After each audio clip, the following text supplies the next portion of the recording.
Hello, everybody. It's Kenzie, and welcome back. So, I've decided I want to go ahead and get into the episodes.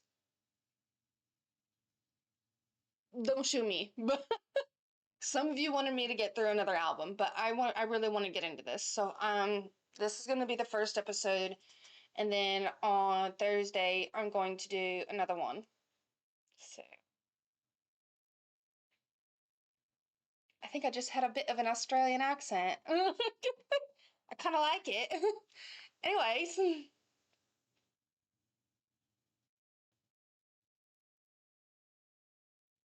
I thought I'd have more time today, but apparently I don't because it's 3 p.m. and I definitely have a shift at 5:30. So, yeah, I think I'm just going to keep up with this accent because I kind of like it. Do I sound weird? Okay, anyway, sorry. When you hear the words pop music and the best boy band, who comes to mind?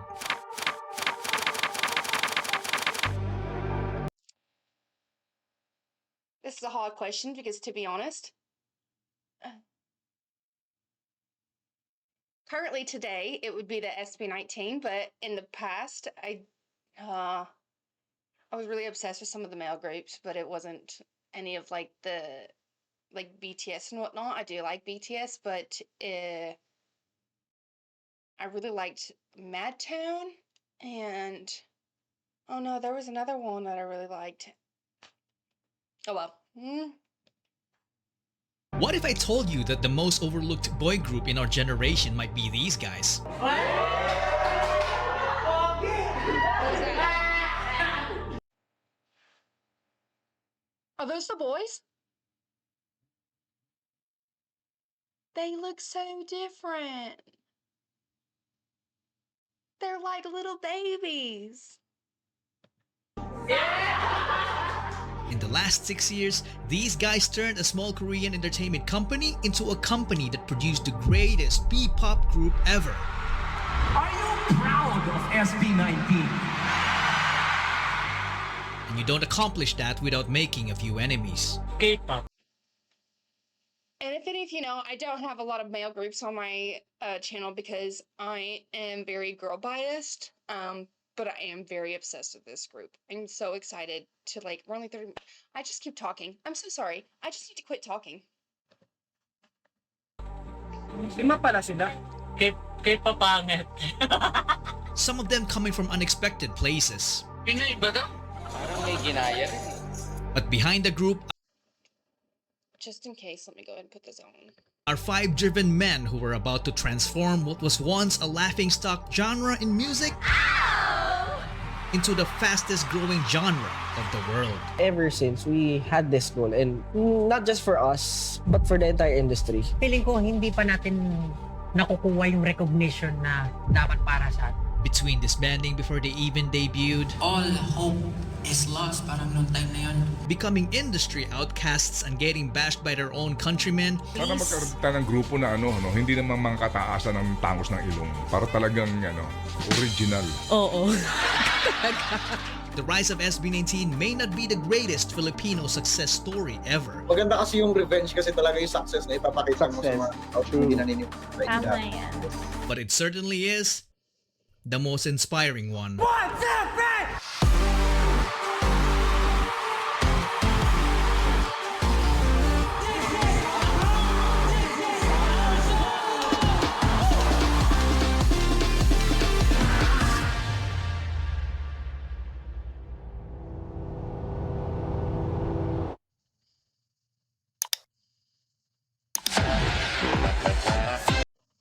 Y'all, I was born in 1997.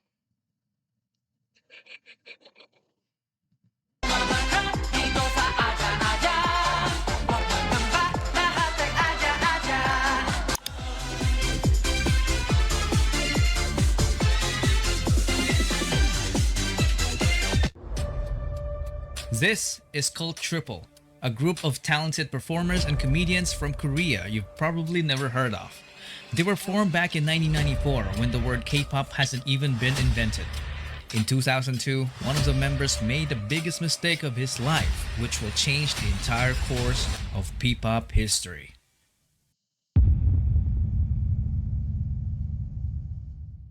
That member was Jong Song Han. It all started when he left the trio in 2002 to become an entrepreneur. Cult Triple became Cult 2. Most of their fans thought that Songhan's decision was a huge mistake because the remaining members started racking up different awards in the entertainment industry. If he only stuck around, he would have gotten those awards too. But this man's decision was final. He used all of his savings to build an event organizing company. You know, as unfortunate as it is, sometimes it really be like that, but sometimes it's not always a mistake. Sometimes it can be the best decision you'll ever make. I mean, it really does depend. Like, I don't know if y'all are familiar with like the Vampire Diaries or Nina Dobrev, but I read an interview once with her. I don't do a lot of interviews, so I just happened to see it, and she said something about how when she started the Vampire Diaries, she had an offer for an HBO show, and at the time she wasn't comfortable with showing off her body. And years later, she regretted that decision.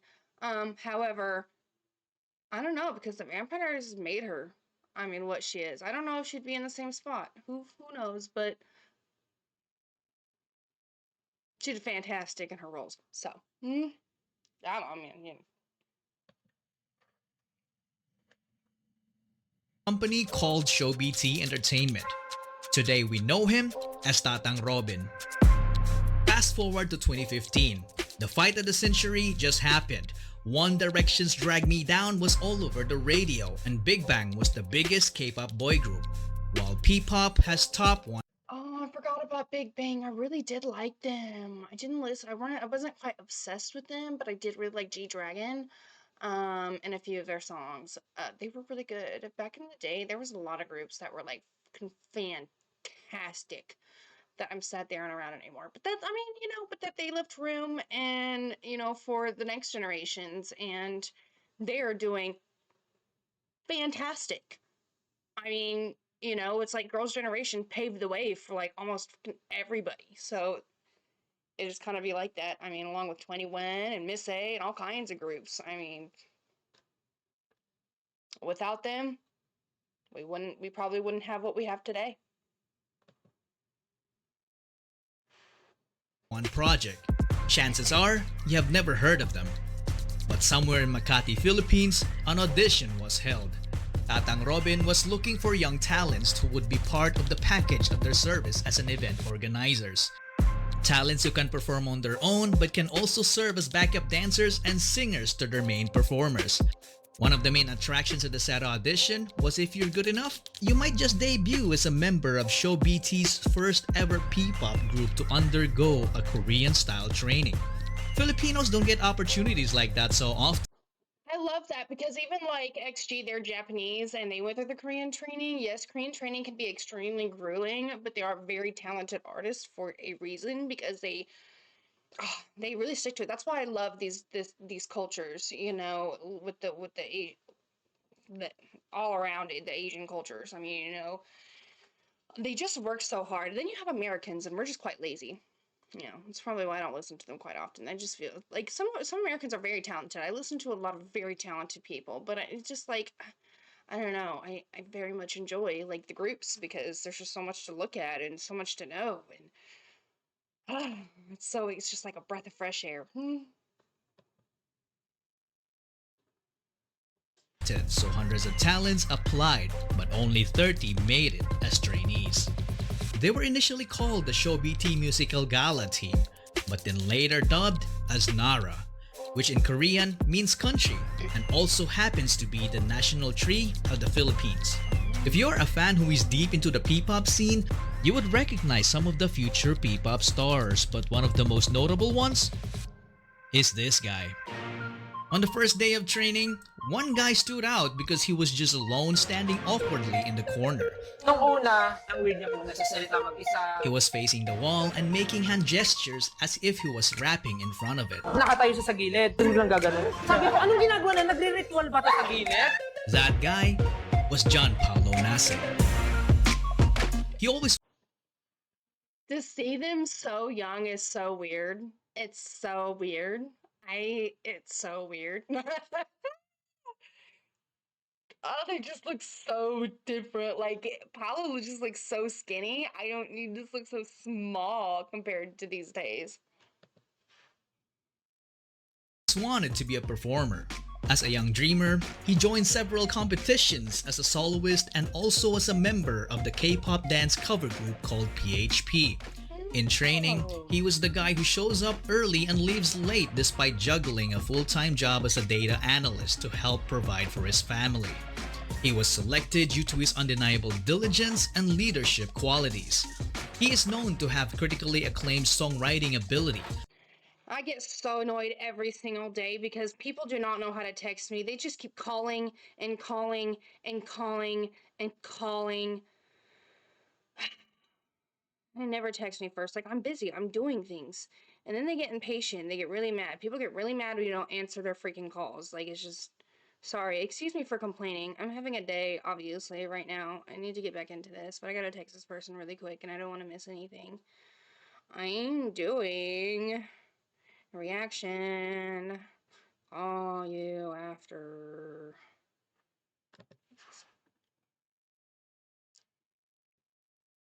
Some of my sources even said that he had already written dozens of songs at this time. He's also a badass rapper and was often called a genius but consistently denied it because he claimed to be just a hard worker. This made him the destined leader of the group. He was known as Sejin at the time but later would be known as Pablo. And that's only fair because, to be honest, I feel like if you're doing the most work, then you deserve that recognition. You're spending day in and day out. You're the first one there and the last one out. You deserve that. You put in that work. Like, literally, I worked at this at a Walmart, okay? And there was a position open for a management position. Do you know how many people have worked years trying to get those positions? And you know who they gave it to? Some guy straight out the military without a single, like, experience in retail. Look, I get it, they need jobs too. But we have people working their asses off. They're day in and day night working overtime to get that position. You're just gonna hand it away to someone else that didn't do anything? I just can't stand that kind of stuff. I really just don't. I've left jobs for that reason, to where I've put in and day out, been there for overtime and all kinds of stuff, trying to, really work for something, and then the position was just handed away to someone that didn't do as much work. Congratulations to Pablo, because he really deserved that. He really deserves that.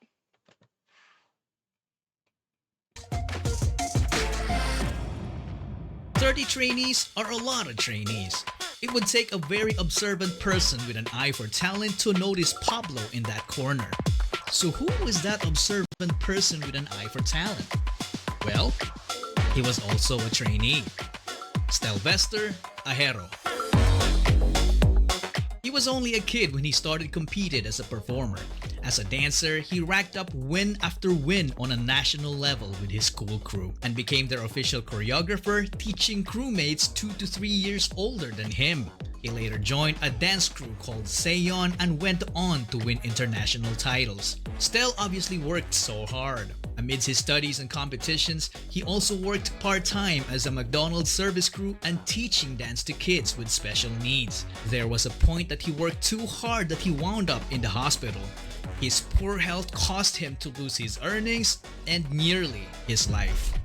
Fortunately, he was able to recover.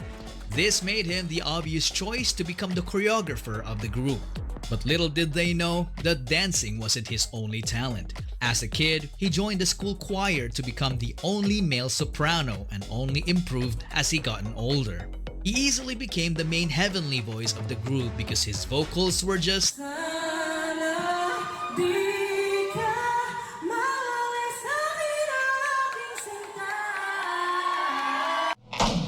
out of this world. Unlike Pablo, Stell was very friendly to everyone. In fact, one of his closest friends also auditioned and made it as a trainee. This friend is nothing to be trifled with because having the worst upbringing among the others made him the strongest when it comes down to pure guts and determination. Josh Cullen Santos. He left home at the age of 16 and it was his decision. From growing up in a toxic environment to being physically abused as a kid by their nanny. I'm talking about getting poured candle wax all over their body. At an early age, he experienced what it felt like to be a member of a middle-class family. That's so sad. And some people really don't understand. Like, man, people really go through things in their childhood. Like, man, my sister thinks she was abused. Let me tell you why she thinks she's abused. We shared a room.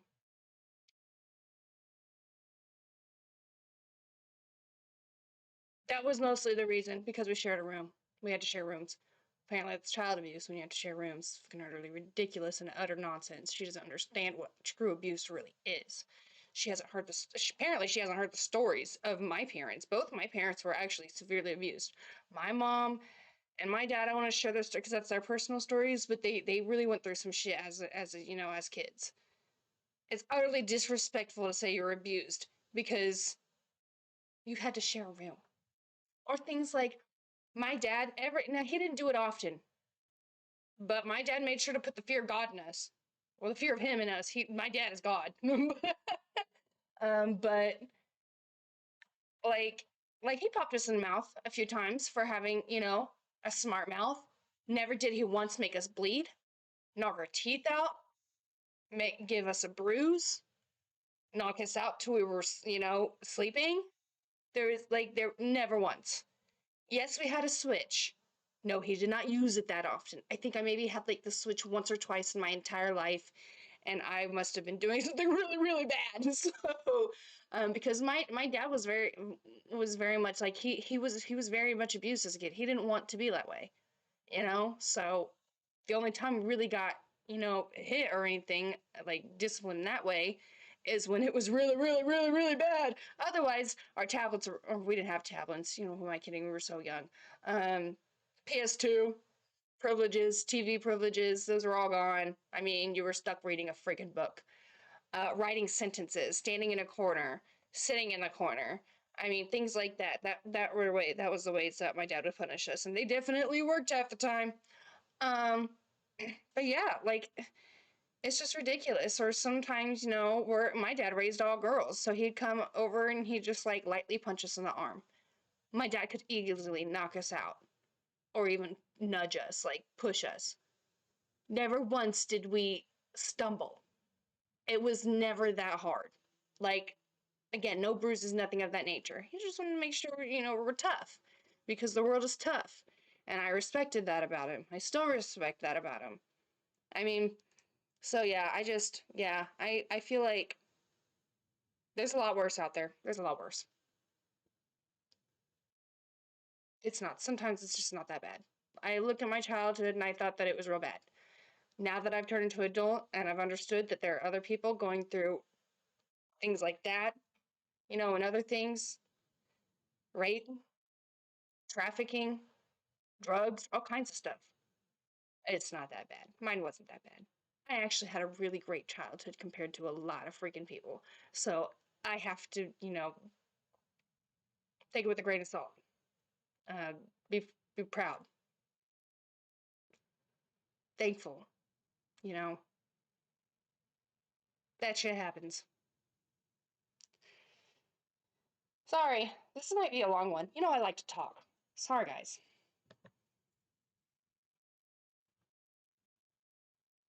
That went rock bottom in just a matter of months. They got evicted from medium-sized apartments to increasingly smaller rooms. It came to a point when his family had nothing to eat with rice but ketchup and salt. They had no permanent. And I'm telling you, kids these days just don't understand like the struggle. I'm telling you, when you said you were hungry and they said you got some green beans in there, I mean, they don't understand you got some crushed up ramen. These days they get juice pouches and Cheez-Its and all kinds of stuff, fruit. Like my house barely, yeah. Some people's houses don't have any fruit, milk, or anything. My dad was so strict, he was marking that milk. I'm so serious, guys. He marked that milk. He would put like little things in the refrigerator. That's how broke, times can be. You really gotta appreciate what you have now. God, yeah, man, I'm telling you, kids these days. When I have kids, to be honest, like, yeah, I want them to have things that I didn't get to have. At the same time, you don't need to be that freaking spoiled. We don't need to be having all kinds of chips for snacks in between, okay? Here's an apple. Wait for dinner.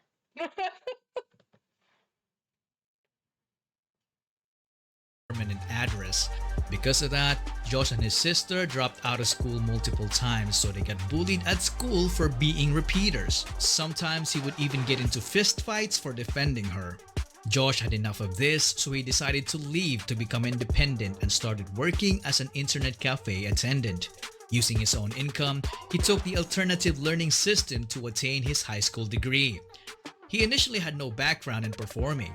Not until he found Stell performing with his dance group called Seon. Josh became an instant fan, and when they connected, Stell became his mentor, which led to them becoming co-members, and they went on to win numerous K-pop dance cover competitions all over Asia. They even met BTS during one of their winning runs in Korea. So from champions to trainees. What else is in store for them? That's so cool.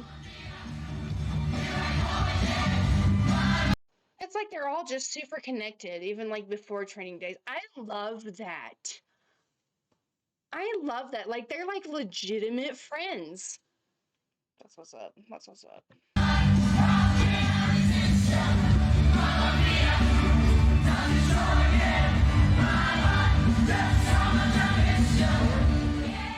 From then on, their lives became all about performing in small events and training. We had one mentor when we were training. Have y'all seen that movie? I love that movie. Mamma Mia. I remember going to see that movie in the theaters. That was like the one time in my entire life I ever went to the theaters with my family. Like, ever. Like, when I say we were broke, I mean we were broke. My grandma paid for that shit. I mean, shoes was like once a year, and we had a budget of $20. Swear, like, man, and my dad had to do some side things to get some money. Like, my mom never worked, and there was 4 of them for us. So I get it. I mean, I get that struggle shit. You gotta be humble, man. Stay humble, because life's just not easy. Try to help, because karma is real, guys. Karma is real. Even though it may not feel like it at times, sooner or later. I watched this drama one time, and this guy, his car broke down, and then it started raining, and he was like, you know what? It's okay. Because with every bad thing, there's just a good thing around the corner. So, it's just a matter of time. Breathe.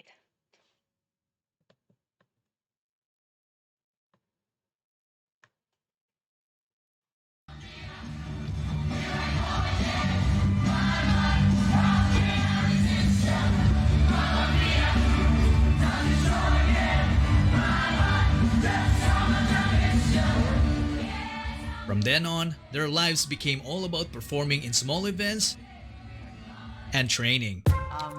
We had one mentor when we were training. Tapos, more on personality development siya.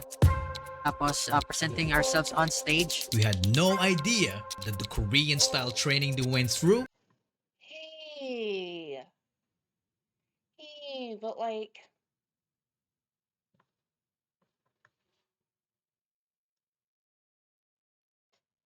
you should do the eyebrow style more often. I'm telling you, I really like the eyebrow thing, and when it comes to boys, I don't know what it is. It just makes a look.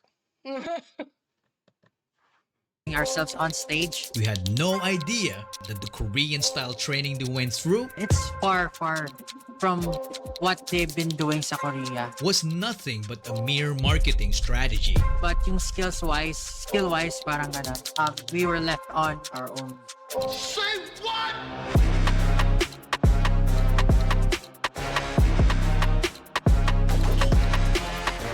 They were left alone to fend for themselves, sharing knowledge to improve each other with the hope of making the cut. Some sources told me that Pablo had to record some of their vocal sessions to effectively coach his co-trainees. All of that without salary. This went on for roughly a couple of years, and I don't know about you guys, but this for me sounded kind of brutal. It's not easy to keep doing the same thing over and over and over again without any form of guidance. They were also kept in the dark about their debut date. So frustration started brewing until it reached the point when it only took one trigger to call it quits. On one seemingly normal training day, all trainees were already in the studio, except for Josh. On the same morning, the train broke down. Nasira MRT during that time. Nasira yung MRT. Sinuspindi ang operasyon ng MRT dahil sa power outage. It wasn't really an accident, but this would still worry anyone, especially the trainees, because it's highly unusual for Josh to miss training. Later that morning, Josh arrived. His co-trainees felt relieved because Josh turned out to be safe. You would think that their company would react the same way, right? Wrong. They decided to terminate his training. Na-late ako, tapos tinanggal ako. That was the trigger. Doon tinanggal po ako, nag-quit din yung mga grupo ko. Nag-quit din sila kasi parang naging trigger na point na kung tatanggalin mo si Josh. Umalis kami sa grupo. Ganun mo lang kadali. That is so amazing because I mean, I would do the same. I would leave too because like you spend day in and day out with these people, you know, without any pay or anything. Like this is your team at this point. This is your team. And for one of your team members to just be booted for being late one time over a train. Yeah, I'd be no. Like we've already spent this much time together as it is. We can just do it on our own. Like at this point, like you left us to do it, you know, alone anyways. So, I mean, it's not like we're getting anything from being here with you. So we might as well just be with our teammate. Like, 'cause that makes sense that way. Like, thank you. Good for them. Dali itapon yung lahat ng efforts and passion tsaka dreams namin. ShowBT had two choices: to keep all trainees or to keep no trainees. The company chose the latter. Everyone left except for Stell. Parang si Stell lang yung naiwan po nun talaga sa training room.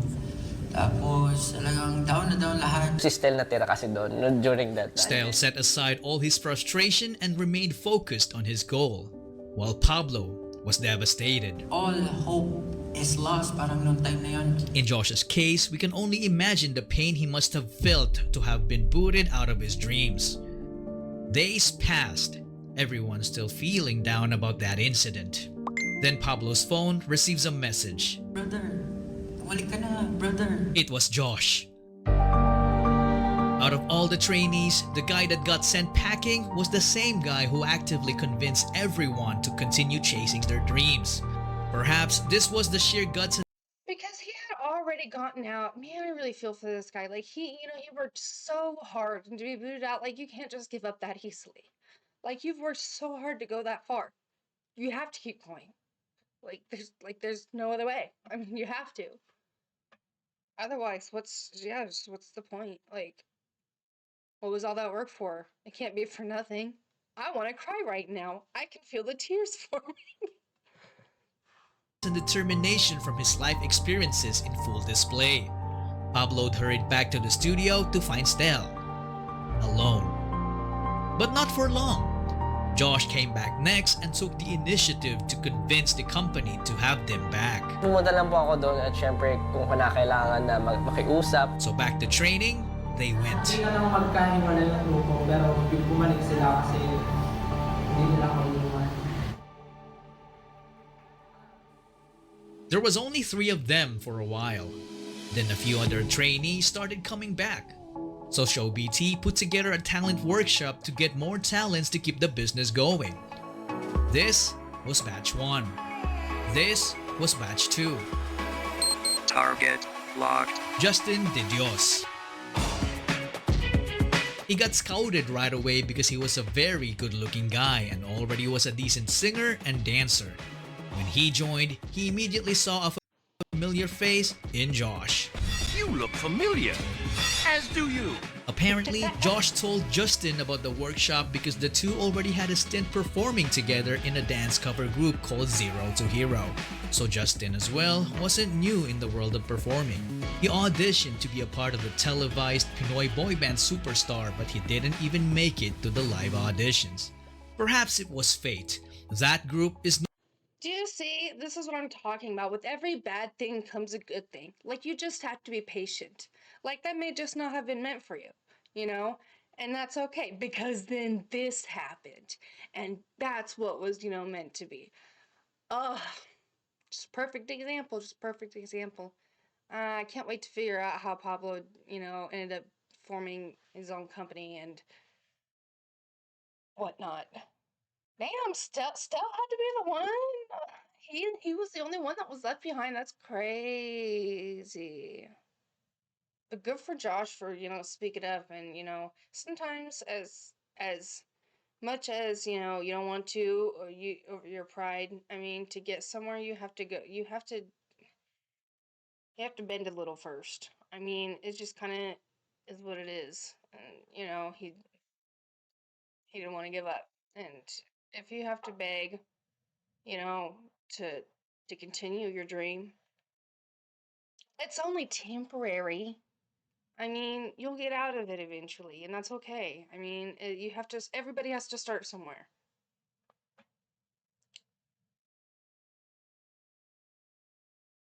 They're awesome. nowhere to be found today. Justin obviously deserved better. He went on to finish his college degree in multimedia arts while training, which earned him a filmmaking skill that would prove very crucial to their success in the future. With Justin on board, this completed their prototype boy group. It's composed of Justin, Pablo, Stell, Josh, Zeno, Kurt, and JP.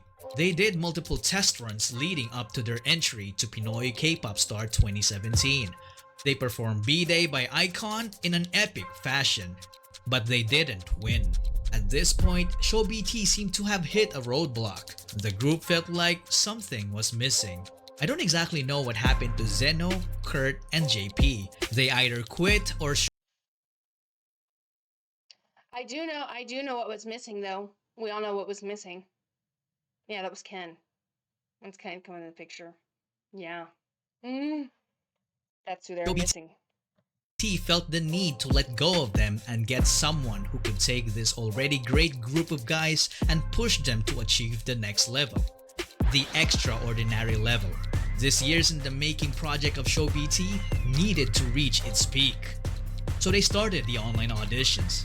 When Josh heard about it, he was like, I know a guy.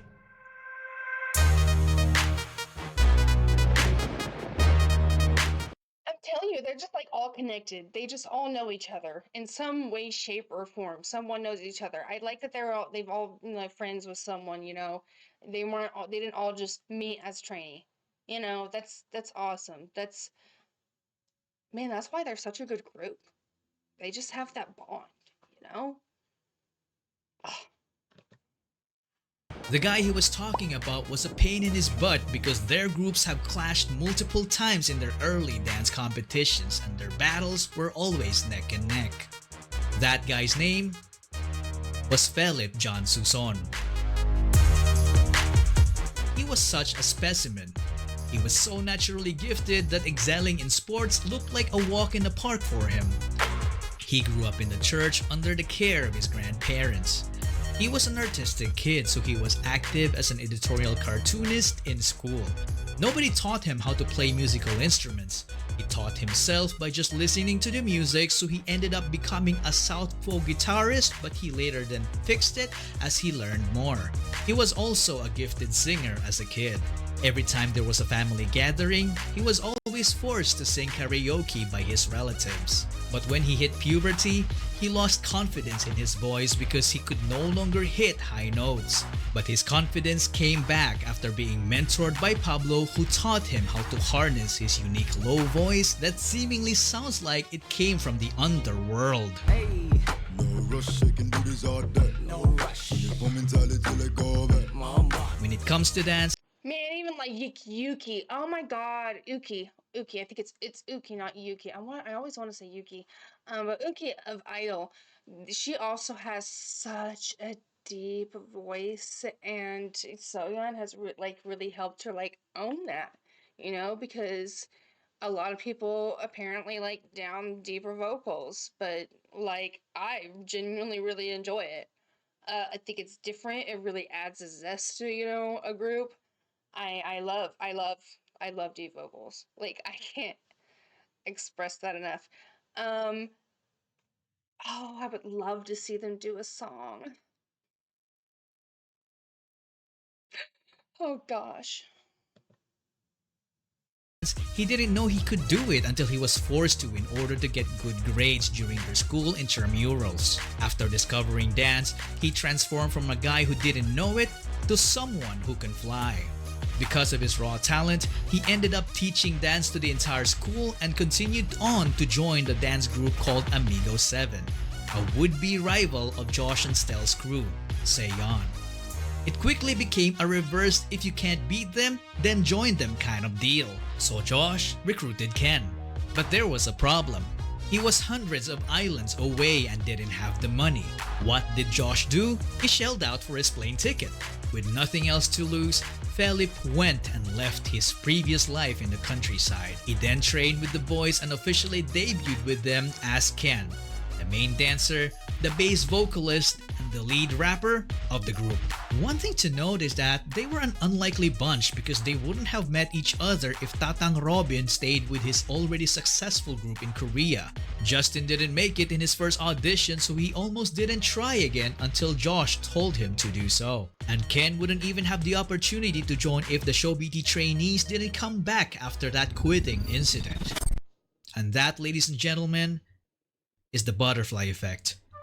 When a small and seemingly insignificant occurrence has a rippling effect through time, leading to a consequential event sometime long after the initial event, or as Google would put it, the phenomenon whereby a minute localized change in a complex system can have large effects elsewhere. Tatang Robin's so-called mistake back in 2002 led to forming the future P-pop Kings. In 2018, SB19 was formed. The name of the group was carefully picked. The number 19 is the sum of Korea and the Philippines country code digits, 82 and 63. So 8 plus 2 plus 6 plus 3 is 19. If you subtract both numbers, you also get the same result. SB doesn't only mean ShowBT. It is also about their ultimate goal for Pinoy sound to break into the music industry, which is fearlessly represented by this phrase: Soundbreak.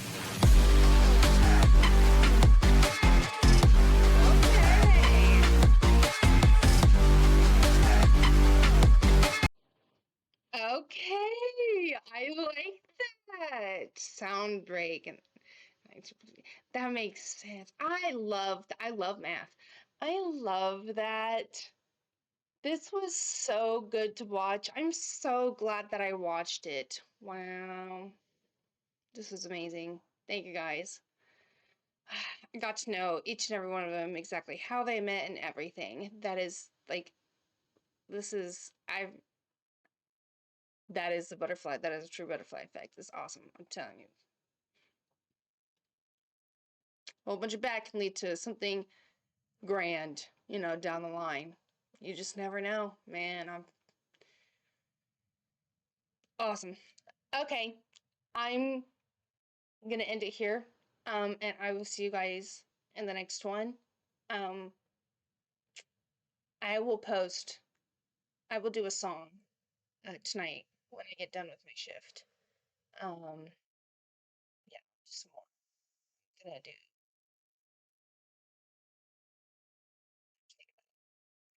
Bye.